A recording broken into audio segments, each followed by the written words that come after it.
Boss fired single dad for enjoying a holiday in 9 years. She had no idea who he was dining with. The call came just as Caleb Warren's daughter set a paper boat onto the still water and whispered, "Don't let this one sink, Dad." The lake behind their cabin looked like brushed glass under the late afternoon sun, and for one rare moment, Caleb let himself believe the world had gone quiet on purpose. No buzzing phone. No emergency email. No warehouse alerts from 3 states away.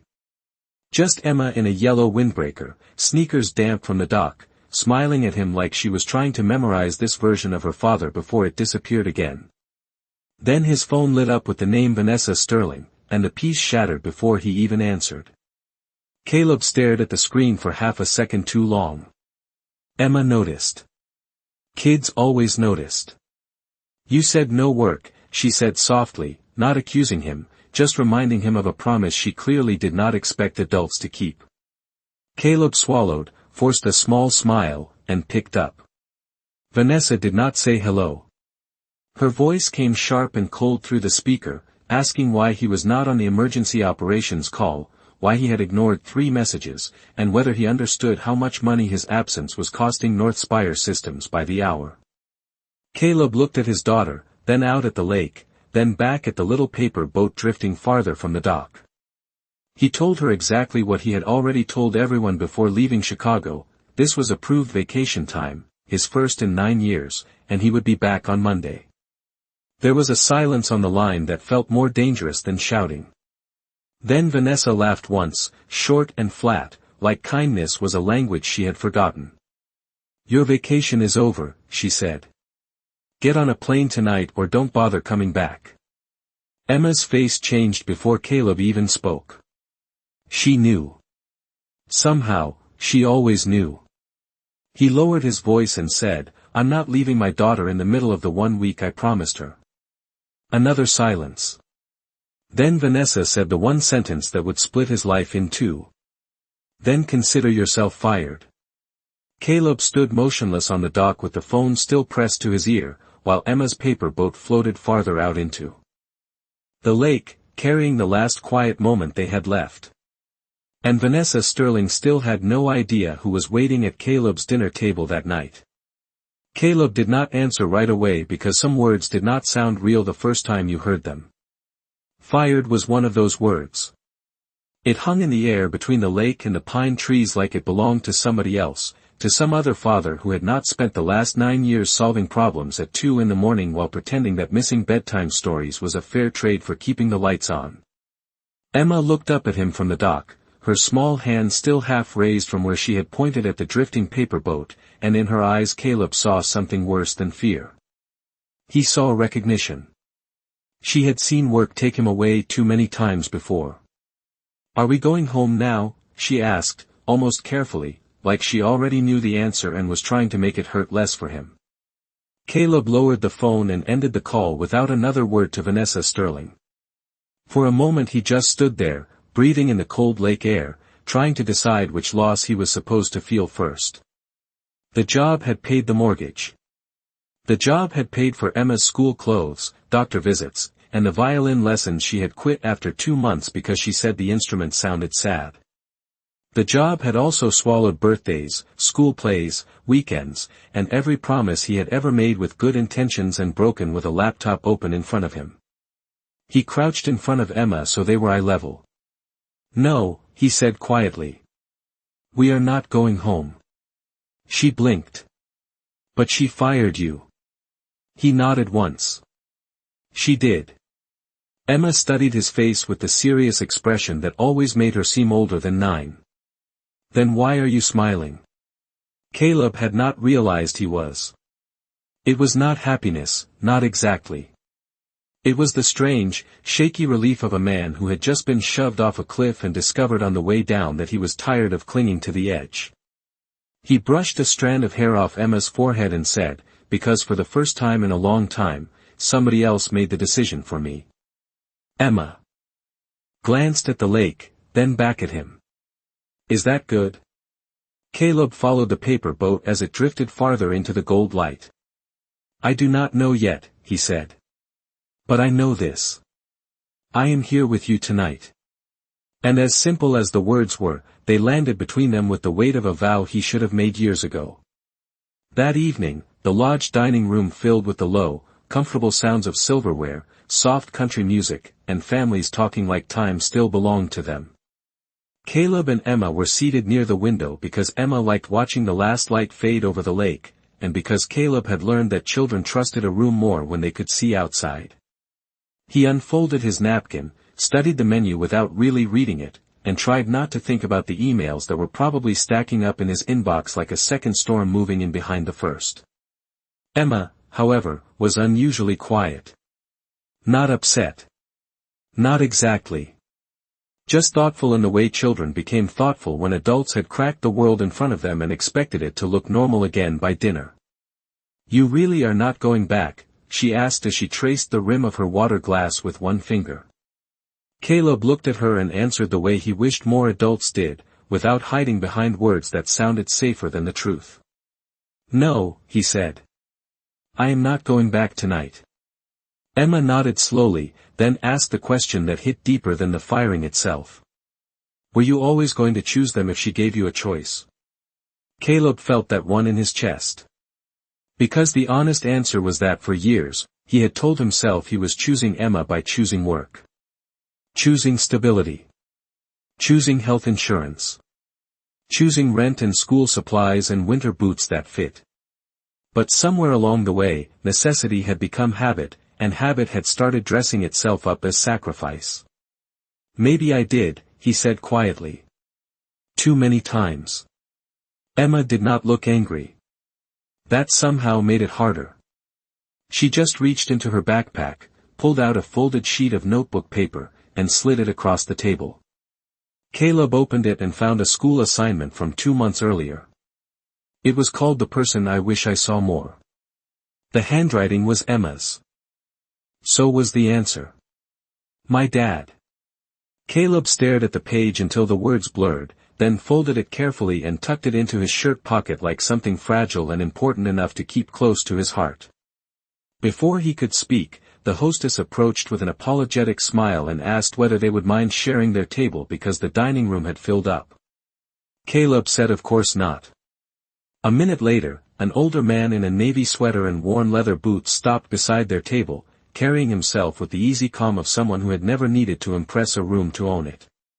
He smiled at Emma first, then at Caleb, and asked if the seats were taken. Caleb gestured to the empty chairs. Not anymore, he said, never imagining that this simple dinner was about to change everything. The older man set his menu down but did not open it right away. He glanced at the folded paper still half visible from Caleb's shirt pocket, then at Emma, who was now working very seriously on crushing crackers into perfect little squares beside her soup bowl. I hope I am not interrupting anything important, he said, his voice warm and steady, the kind that made people speak honestly before they meant to. Just dinner, Caleb replied, though the words felt too small for whatever this night had already become. The man smiled faintly. Sometimes dinner is where the important things happen. Emma looked up first. She always did when adults sounded like they meant more than they were saying. Are you famous? She asked, with the fearless directness only a child could get away with.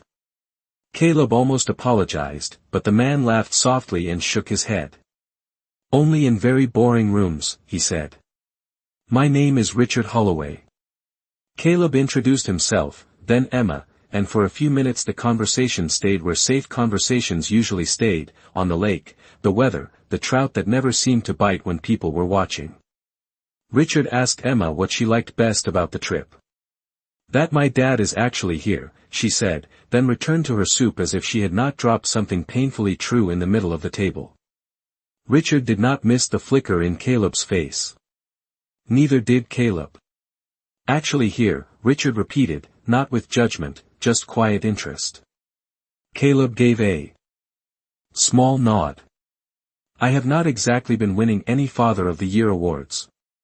Most men who say that are the ones still trying, Richard said. Then his eyes shifted to Caleb's phone, face down beside the bread plate, buzzing again and again in tight little bursts. Richard was not nosy about it. He just noticed the way seasoned people noticed everything. Trouble at work, he asked. Caleb almost said no out of habit. Then he heard Emma's voice from the dock again. You said no work. Something in him finally gave up the reflex to protect the company that had never protected him. Not anymore, he said. Richard leaned back slightly. That sounds like a story. Caleb stared out the window at the darkening line of pines across the lake and said, My boss fired me this afternoon because I would not leave my daughter in the middle of our first vacation in 9 years. Richard did not react the way most people would have. No exaggerated surprise. No instant sympathy dressed up as curiosity. He simply grew still. Then he asked the kind of question that made Caleb realize this man understood more than he let on. Did she fire the man who failed her, Richard said, or the man she never realized was holding the whole machine together? Richard did not raise his voice after asking the question. He did not need to. Some people knew how to place a sentence on the table and let its weight do the work. Caleb looked at him for a moment, unsure whether to laugh, deflect, or tell the truth. The truth won because he was too tired to perform anymore. I do not know, Caleb said. Maybe both. Richard folded his hands and nodded once, as if that answer confirmed something he had already suspected. Men like you usually say that, he said. The ones who carry more than their title says. Caleb gave a dry smile. That sounds like a polite way of describing someone who has been underpaid for years. Richard smiled back, but his eyes stayed sharp. It also sounds like someone the wrong executive thinks is replaceable. Emma looked between them, listening the way children listened when adults forgot they were in the room and started telling the truth by accident. My dad fixes everything, she said simply. Even stuff people do not know is broken yet. Richard turned toward her, and for the first time that evening, something like genuine surprise crossed his face. Is that right? Emma nodded. At home too. The sink, my science project, the toaster, my math homework. He is better at the other stuff than the math homework. Caleb laughed despite himself, and the sound felt strange in his chest after the day he had had.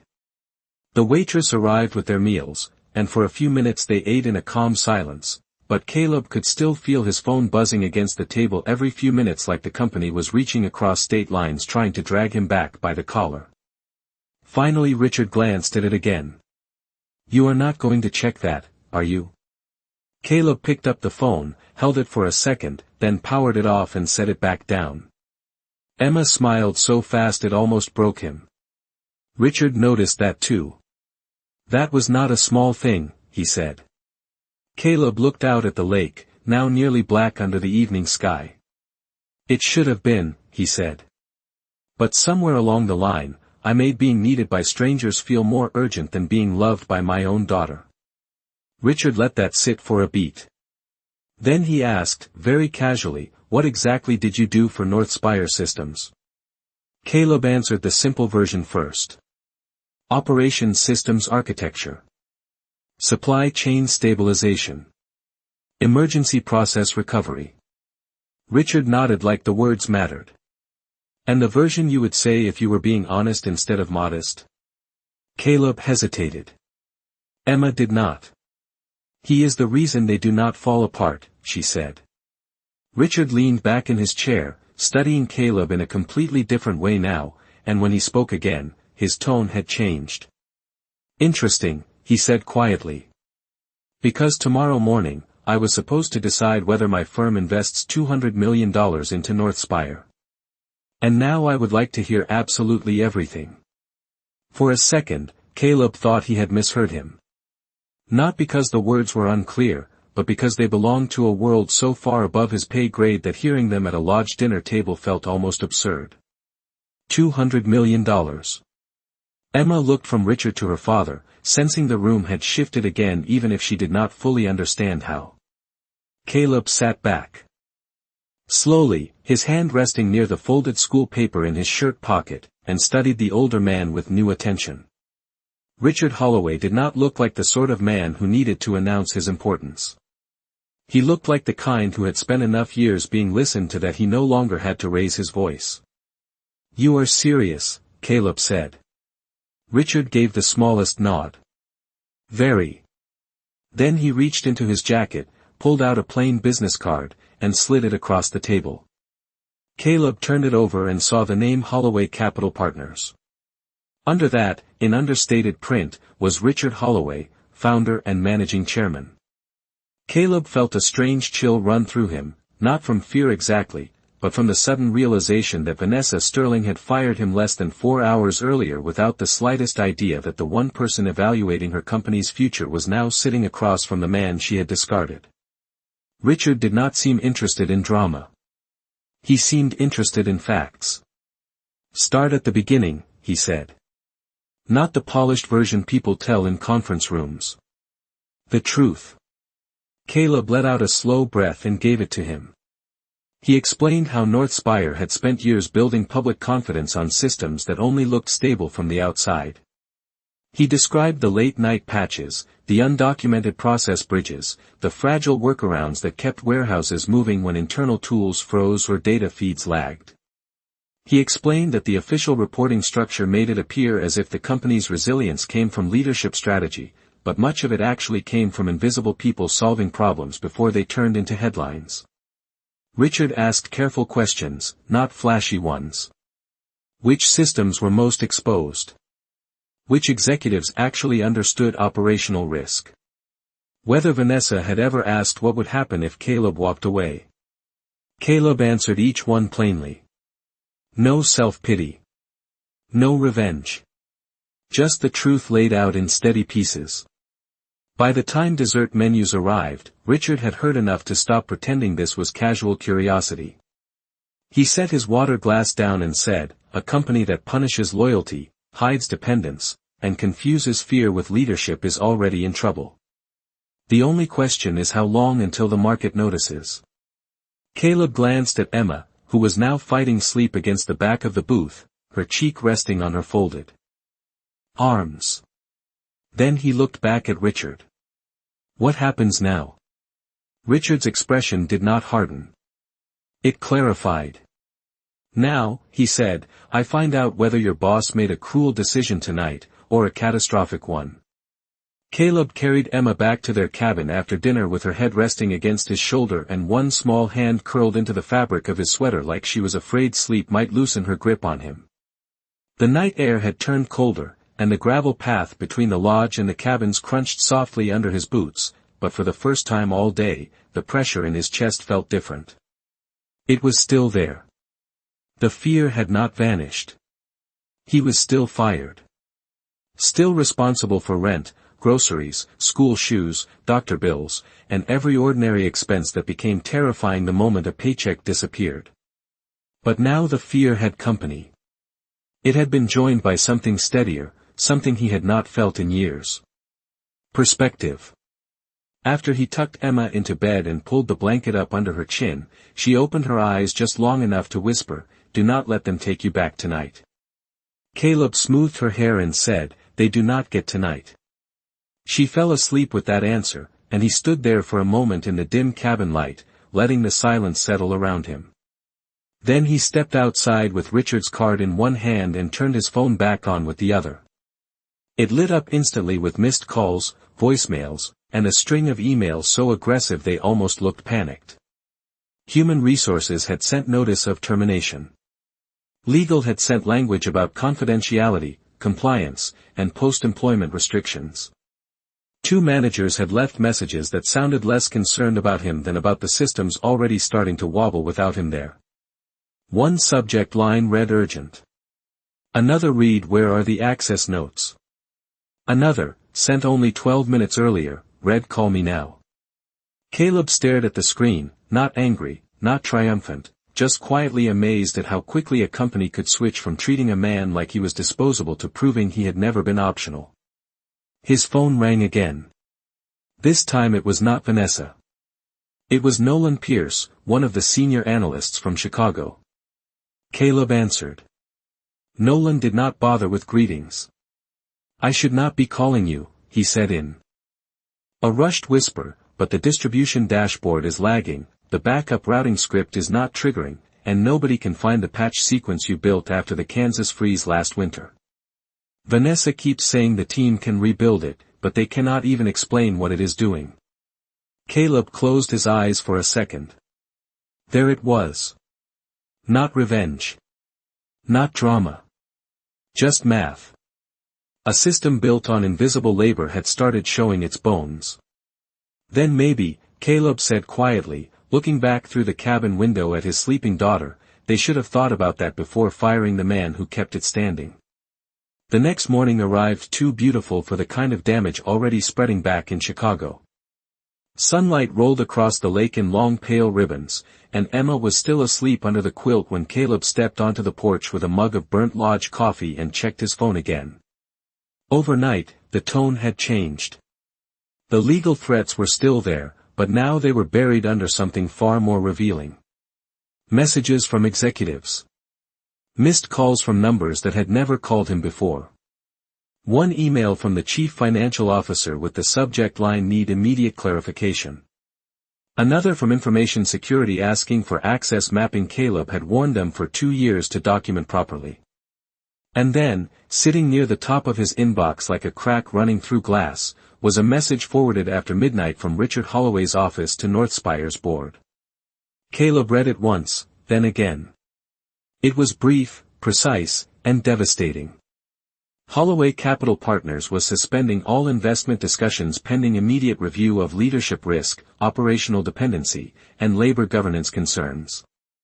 Caleb let out a slow breath and looked across the water. Somewhere behind those calm trees, his old company was learning the difference between numbers on a spreadsheet and the human being who had been holding those numbers together. He was about to go back inside when a black town car turned into the gravel drive beside the cabin.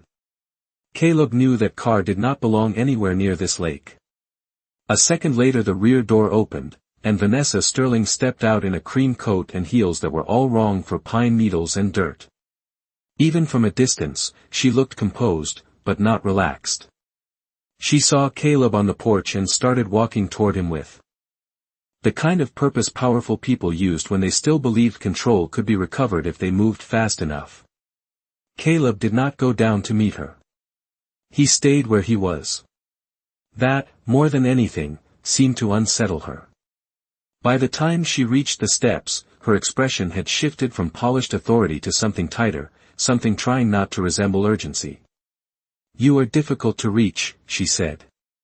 Caleb set his coffee down on the porch rail. That was the point of a vacation. Vanessa glanced toward the cabin window, lowered her voice, and tried a different tone. "We need to talk." Caleb looked at her for a moment, at the expensive coat, the carefully controlled face, the woman who had fired him beside a lake without a second thought and now stood on his porch before 8 in the morning.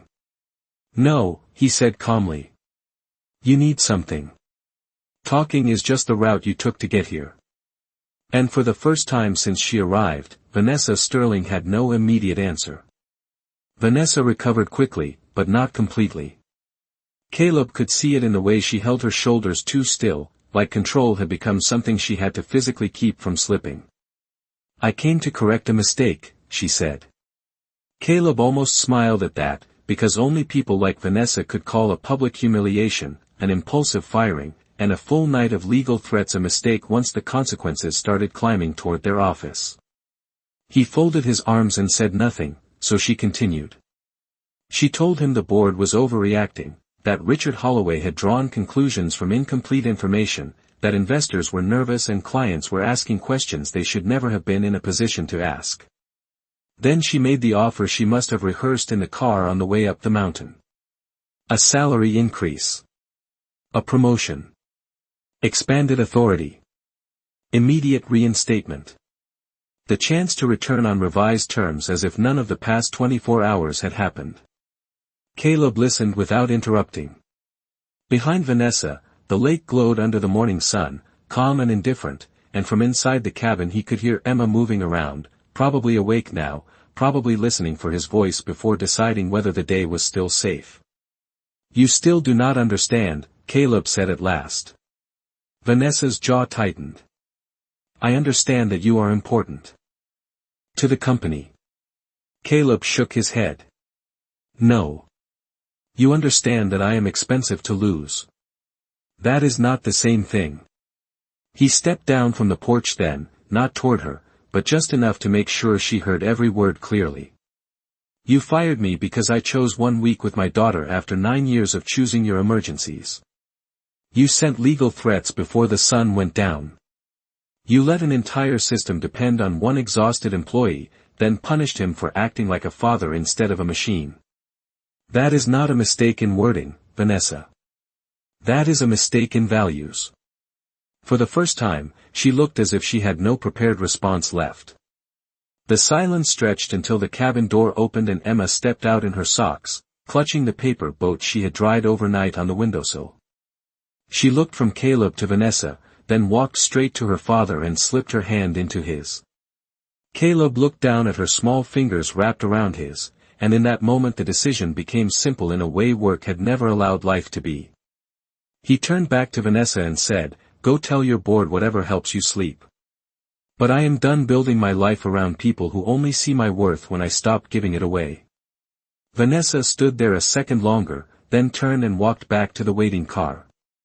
Caleb watched her leave, then knelt beside Emma as she held up the paper boat and asked if they could try again. He smiled, took her hand, and together they walked back to the dock, while somewhere far from the lake, a company finally began collapsing under the weight of everything one good man had been carrying alone.